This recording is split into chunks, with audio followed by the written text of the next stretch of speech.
British rock band Queen has been around for over 50 years, giving us amazing musicianship and a countless amount of hits. Actually, wait. Scratch that, you can count them. Over on my Twitter, link in the description, I gave everyone my scores for every Queen song on every Queen album.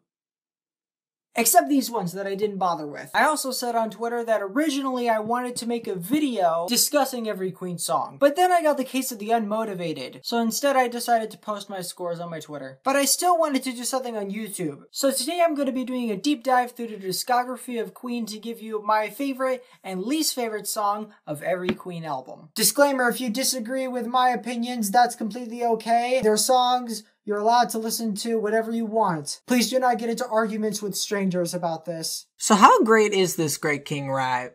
He doesn't sound that great. Queen 1, debut album, 1973. I personally really like this album. It's got a nice fusion of progressive rock and heavy metal like Led Zeppelin at the time. My favorite track from this album is definitely Keep Yourself Alive. I really enjoyed the layered guitar riffs. The lyrics are pretty sweet. I actually think that the bass in this song is actually pretty cool. And of course, Roger Taylor, drum solo, pretty sweet. There are so many little things in the song that pleased me so much. I like the way that Freddie phrased all the lyrics. Also, right before the first verse, the little bum bum bum, no no no.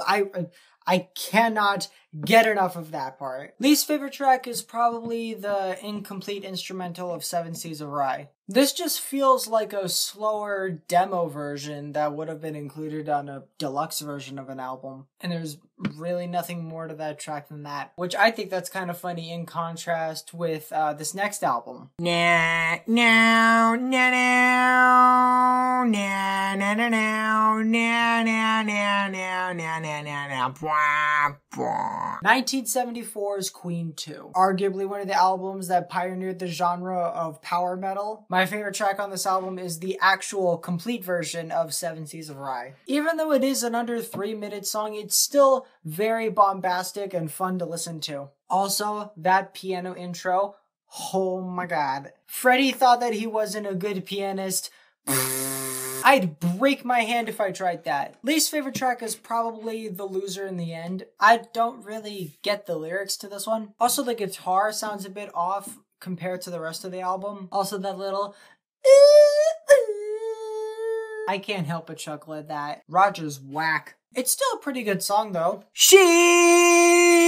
Oh wait, that's the wrong album. 1974's Sheer Heart Attack. This album had way more of a poppy or show tune kind of style, but it's still a fun album. Actually kind of funny, my favorite track from this poppier album is arguably the precursor to thrash metal, Stone Cold Crazy. It's probably the heaviest and fastest Queen track they ever recorded, which would make sense that decades later, thrash metal legends Metallica would cover it. The main riff to this song is so cool. Least favorite track is definitely She Makes Me, Stormtrooper, and the Stilettos. This is probably my least favorite Brian May solo song too. The acoustic riff is nice at first, but then you get that same acoustic riff for 3 minutes, and also that last minute of the song.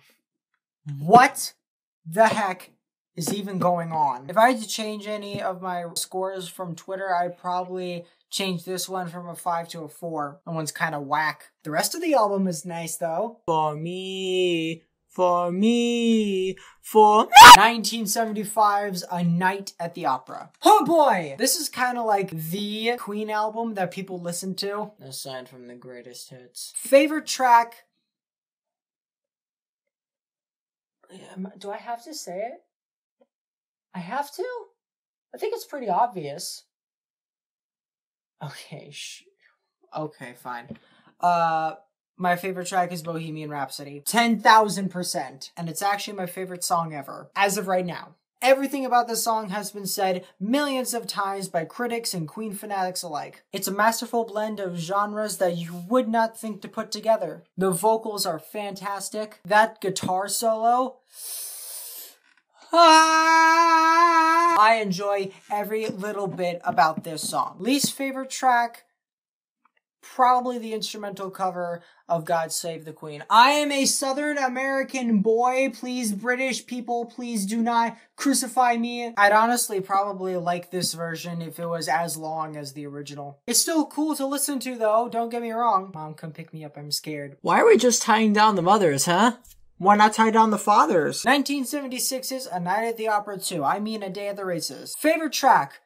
Okay, so Tie Your Mother Down and Somebody to Love are Queen classics, obviously. But the intro to Tie Your Mother Down, I felt like that could have been its own track as like an album opener. And I personally don't think we really needed that last minute of Somebody to Love. Neither of these things are bad to listen to. I just felt like it was kind of unnecessary. But the Millionaire Waltz, I thought it was amazing through and through. It's got kind of that ballroom dance vibe that I really like. Also, the guitar solo, Brian May. Whoo! I think the Millionaire Waltz has one of Brian May's best guitar solos, hands down. What? Least favorite track, Drowse, I guess. It just kind of sounds like the auditory embodiment of not knowing what the heck is going on.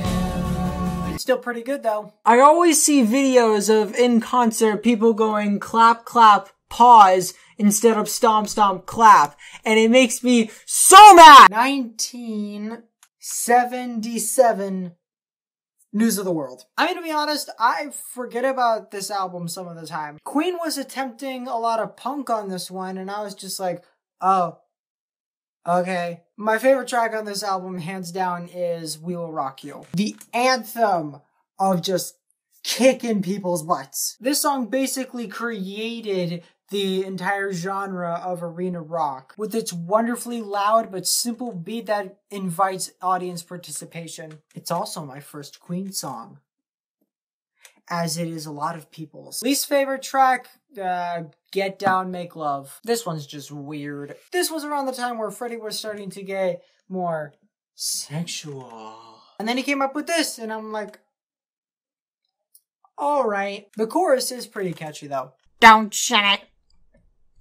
Funny. Their 1978 album called Jazz, even though there's no jazz on the album. You like jazz? Yes, I do. Favorite track, Don't Stop Me Now. This is like the most fun you can have with a Queen song. Whenever I listen to the song, I can't help but feel happy. That incredibly upbeat instrumental just makes me want to smile. Also, one of Freddie's best vocal performances by far. Least favorite track is actually the track that comes right after Don't Stop Me Now. It's called More of That Jazz. Roger's whack. This one's kind of boring, to be honest. I can tell Roger's obviously trying his best, but it doesn't really grab my attention that much. Also, that part where they just played parts of different songs from the rest of the album, that was just like, what? The parts of the songs they chose themselves were good, but meshed together, it just sounded like an awful mess. You know, when you think about it, love isn't really even that crazy. And it's very much not even that little. The turn of the decade, 1980. The Game. What game? Up till this point, Queen very much specified that there were no synthesizers on their albums. But at this point, they kind of just said, screw it. Favorite track? Dragon Attack. That guitar riff and bass line just makes me want to groove. Ooh, yeah. Ooh, yeah. I cannot hear the song without being like, heck yes! I also think Roger's drums in the song are pretty amazing. It's probably the heaviest song on the album, and it's surely welcomed. Least favorite song? Rocket Prime Drive. Roger, again? Come on, man. I don't really have much to say about this song. It's just kind of there for me. The two parts of the song don't really mesh well together to me. And I picked this one over Don't Try Suicide because Don't Try Suicide, the instrumental, I really like it. The lyrics are just really bad though. But I can at least enjoy that song ironically. 41! 42! 43! 44, I can count, guys, 45! Soundtrack to Flash Gordon. Almost all of these tracks are instrumentals, so I don't really have much to say about it. Favorite track is Football Fight. It's just very fun to listen to. It fits the scene in the movie well, too. Least favorite track, Abora, I guess. I guess all I could say was that it wasn't an interesting instrumental. Yep.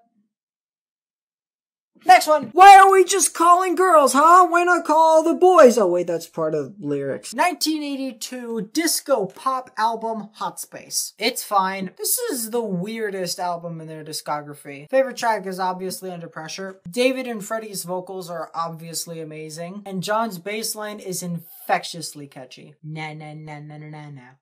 Na na na na na na na. Down down. I personally kind of don't count Under Pressure as being part of Hot Space because it kind of just feels distinct out of the rest of the bunch, including my least favorite song on this album, Body Language. Sexual Freddie on full display in this song. I am a straight 16-year-old male.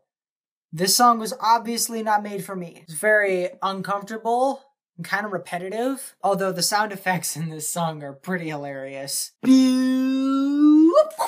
Freddie's voice in the song is still good though. 1984 is the works. This album's also kind of weird. Favorite track is Hammer to Fall. Definitely reminiscent of 70s Queen. The intensity of the lyrics too, discussing impending doom, but they wonderfully keep it subtle in tone with a very upbeat feeling of the instrumental. I do kind of prefer the cut down single version though. Least favorite track, Machines. This one's just kind of awkward to listen to. And this video is kind of awkward to record. Not much else I could say about this song. It's just weird, dude. You think Voltan from Flash Gordon saying Who Wants to Live Forever inspired that song that Brian eventually made? 1986, A Kind of Magic. Both serving as a Queen album and a soundtrack to the first Highlander film. My favorite track is probably One Vision. The nice, smooth, and mysterious intro that then cuts to the explosiveness of the rest of the song. I think that's pretty cool. I also really like the lyrics talking about world peace, even referencing Dr. King Jr. himself. Really fun song to listen to. Least favorite, Don't Lose Your Head. I just don't get this one. This one's really odd and repetitive. Don't lose your head. Don't lose your head. Don't lose your head. It's just kind of that for a good while. I don't even remember if that song's from the movie or not, because I fell asleep during the movie. Oh god.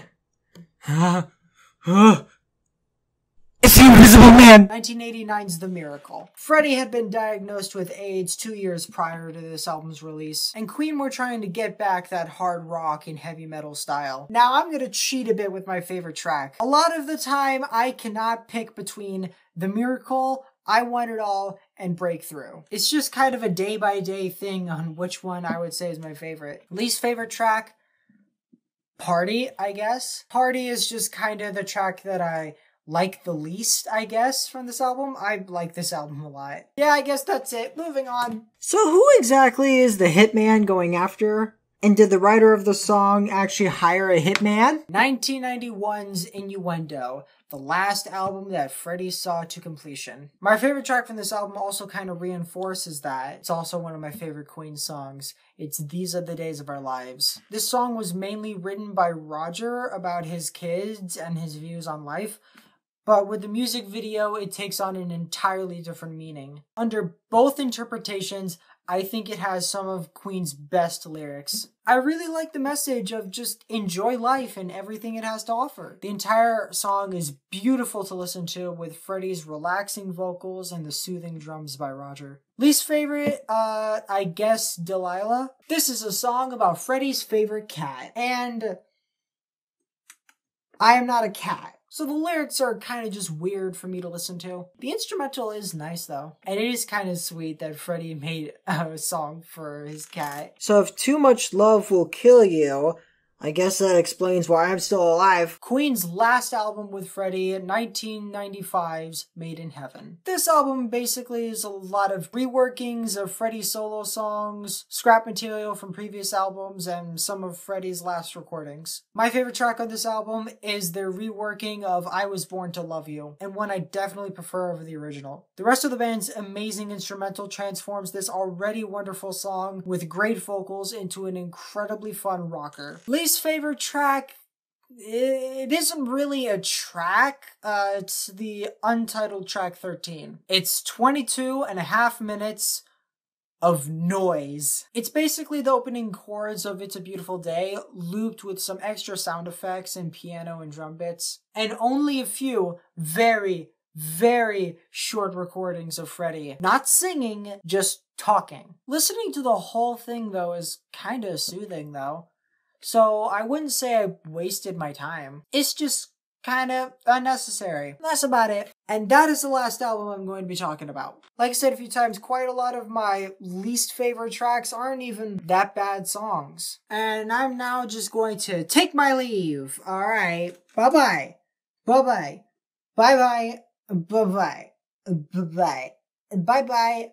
See you later. Have a good day. Bye-bye. Bye-bye. Whoa.